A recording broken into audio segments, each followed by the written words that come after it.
কয়েক বছর পর ঘর পরিষ্কার করার সময় একটা পুরনো ছেঁড়া মানিব্যাগ পাওয়া যায়। ছেলেটি মানিব্যাগের দিকে তাকালে তার বাবার কথা মনে পড়ে। আচ্ছা, বাবা তো আর বেঁচে নেই, আমি একবার মানিব্যাগটা খুলে দেখি, কিছুটা স্বস্তি পাবো।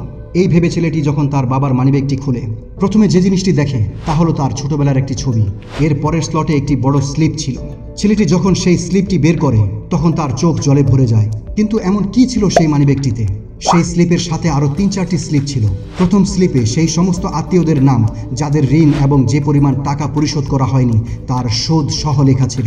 দ্বিতীয় স্লিপে ছিল ছেলেটির কলেজের অ্যাপ্লিকেশন, যেখানে তার বাবা তার শেষ বছরের ফিস পরিশোধ করার জন্য আরও 7 দিন সময় চেয়েছিলেন, কারণ সে সময় 65,000 টাকা এবং কিছু গয়নাও তাদের বাড়ি থেকে চুরি হয়ে যায়।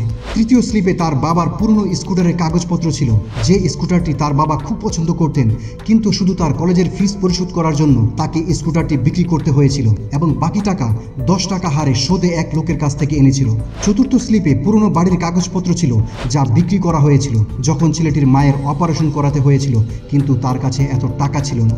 এটা দেখে ছেলেটির চোখ থেকে একের পর এক অশ্রু ঝরতে শুরু করে। তখন তার স্ত্রী সেই স্লিপগুলো দেখে বুঝতে পারে যে হয়তো তার বাবার কথা মনে পড়েছে। আর তার স্ত্রী তাকে জিজ্ঞাসা করলো, আজ অনেক দিন পর হঠাৎ কি মনে হলো যে এত কান্না করছো? ছেলেটি ভারাক্রান্ত কণ্ঠে বলল, আমি কখনো বুঝতেই পারিনি যে কত কষ্টে ছিলেন বাবা। কলেজের শেষ বছরে আমাদের বাড়িতে যে চুরি হয়েছিল তা কোনো চোর নয়, সেটা আমি নিজেই করেছিলাম শুধু আমার মোটরসাইকেল কেনার জন্য। বাবা এখানে মানুষের কাছ থেকে ঋণের পর ঋণ নিতে থাকেন, ভেতরে ভেতরে ধ্বংস হতে থাকেন, আর আমি সবসময় ওনাকেই অভিশাপ দিতাম যে আমার কোনো ইচ্ছাই পূরণ করতে পারেনি। না সে আমার অন্য কোনো বন্ধুদের মতো পোশাক কিনে দিয়েছে, না কোনো খেলনা কিনে দিয়েছে, যদিও শহরের সবচেয়ে বড় স্কুলে আমাকে পড়ানোর মতো টাকা ছিল ওনার কাছে। মায়ের চিকিৎসার সময়ও আমার কাছে টাকা ছিল, কিন্তু আমি সেগুলো নেশা করে উড়িয়ে দিয়েছি, বন্ধুদের পেছনে খরচ করেছি, এবং যখন বাবা আমাকে টাকার জন্য ফোন করতেন তখন আমি ওনার ওপরে রেগে গিয়েছি। তারপর অবশেষে তাকে তার পৈতৃক বাড়িটুকু বিক্রি করতে হয়। এ কথা বলে ছেলেটি কাঁদতে কাঁদতে মাটিতে পড়ে যায়। ঠিক তখনই তার ছোট্ট ছেলেটি আব্বু আব্বু বলে তার কাছে দৌড়ে আসে আর তাকে জিজ্ঞাসা করে, বাবা তুমি কাঁদছো কেন? সে তো 7 বছরের একটি শিশু, এগুলোর ব্যাপারে কতটুকুই বুঝবে।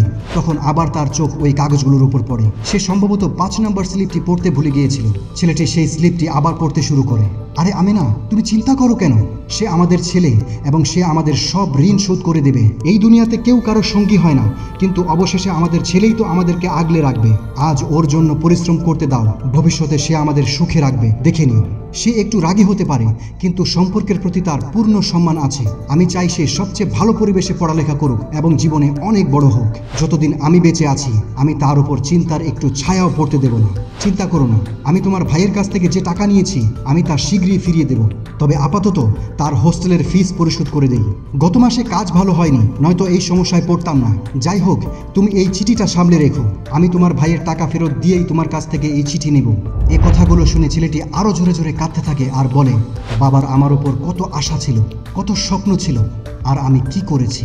দোস্ত, তোমরা হয়তো ভাবছো যে আজ হঠাৎ করে ছেলেটি তার ভুল বুঝতে পারলো কি করে।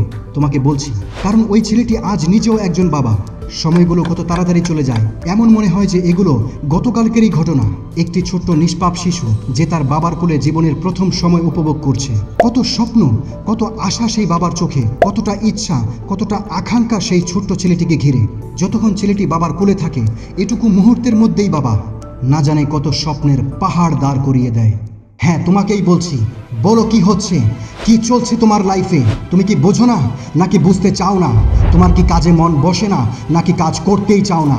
বৃদ্ধ অসহায় বাবার টেনশনকে নিয়ে কখনো চিন্তা করো, নাকি দেখেও না দেখার ভান করো? যে বাবা তোমার স্কুলের ফিস দিতে দিনরাত পরিশ্রম করে, ঠিকমতো ঘুমাতে পারে না, ঠান্ডায় তুমি যাতে কষ্ট না করো তার জন্য নিজে কম্বল ছাড়া ঘুমাতো, টাইম টু টাইম তুমি যাতে খাবার পাও তার জন্য সে নিজে এক টাইম না খেয়েই কাটিয়ে দিত, তুমি যাতে নষ্ট না হয়ে যাও তার জন্য সে সারাক্ষণ টেনশন করতো। কিন্তু এখন তুমি কি করবে দোস্ত? এখন সেই বাবা তো বুড়ো হয়ে যাচ্ছে। হ্যাঁ দোস্ত, আর কবে তুমি দায়িত্ব নেবে? তোমার বাবা তো বৃদ্ধ হয়ে যাচ্ছে। তোমার কি মনে হয় এর চাইতে নিচু, এর চাইতে লজ্জার আর কিছু হতে পারে যে একটি ছেলে তার বাবা বেঁচে থাকতে তার একটি ছোট্ট স্বপ্ন পূরণ করতে পারে না? তুমি কবে সফল হয়ে দেখাবে? কবে নিজের পায়ে দাঁড়াবে? কবে তাকে নিজের ছেলের ওপর গর্ব করার সুযোগ দেবে?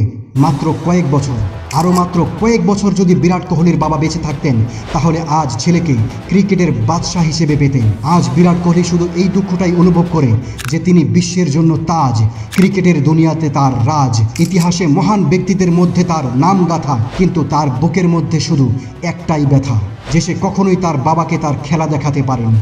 অবশ্যই বাবা যেখানেই থাকুক না কেন বিরাটের সাফল্য তার কাছ থেকে লুকিয়ে থাকবে না, কিন্তু শুধু এটুকু সান্ত্বনায় তার মন ভরবে? হয়তো কখনোই না। এমন খুব কম লোকের জীবনেই হয়। শাহরুখ খানকে দেখো, আজও তার মনে এই দুঃখটা রয়ে গেছে যে বেঁচে থাকতে তার বাবা মা তার এত বড় সাফল্য দেখে যেতে পারেনি। শাহরুখ খান বলেন, ওই মানুষগুলো অনেক ভাগ্যবান হয় যাদের সফলতা তাদের বাবা মা নিজের চোখে দেখতে পায়। এভাবে গুনে গুনে নাম বলতে গেলে লিস্ট অনেক লম্বা হয়ে যাবে, কিন্তু আমার এসব স্টোরি বলার উদ্দেশ্য নেই। আমার উদ্দেশ্য তোমাকে বোঝানো, আমার উদ্দেশ্য আমাদের সবাইকে বোঝানো। আমরা কি এতটাই অবুঝ হয়ে গেছি যে আমাদের বাবা বুড়ো হয়ে যাচ্ছে কিন্তু আমরা তাদের পাশে দাঁড়াতে পারছি না, তাদের দায়িত্ব নিতে পারছি না, আমরা নিজের পায়ে দাঁড়িয়ে তাদের দেখাতে পারছি না? বিরাট কোহলি আর শাহরুখ খানের ভাগ্যে তো সেই মুহূর্ত ছিল না, কারণ তাদের বাবা মা সময়ের আগেই চলে গেছে। এতে তাদের কোনো দোষ নেই। সময় যতই খারাপ থাকুক না কেন তারা সফল হয়ে দেখিয়েছেন। ভাগ্য তাদের সাথে বেমানি করেছে, এতে তাদের দোষ কি? এবার আমি তোমাকে জিজ্ঞাসা করছি, তোমার জীবনেও কি ভাগ্যের দোষ?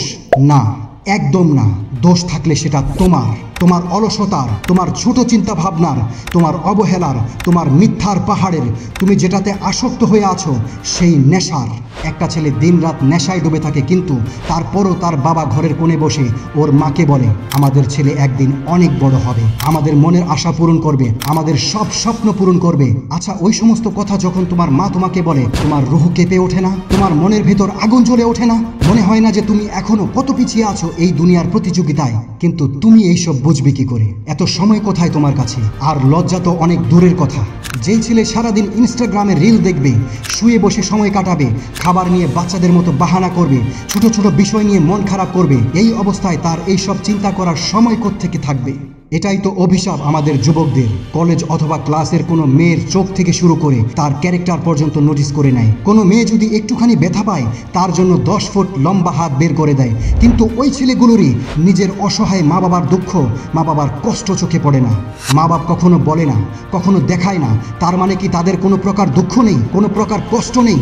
তুমি হয়তো জানোও না যে কত ধরনের ঋণ তাদের মাথার ওপরে আছে। এই সব কিছুর পরেও সে তোমার সামনে কখনোই দুঃখ প্রকাশ করে না, নিজের অশ্রু কখনো তোমাকে দেখায় না, এই ভেবে যাতে তুমি টেনশন না করো, যাতে তোমার জীবন আনন্দে কাটে।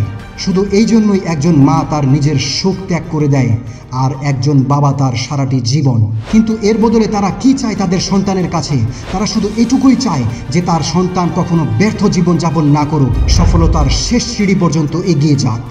এখন তুমি কি করবে তুমিই ভালো করে জানো।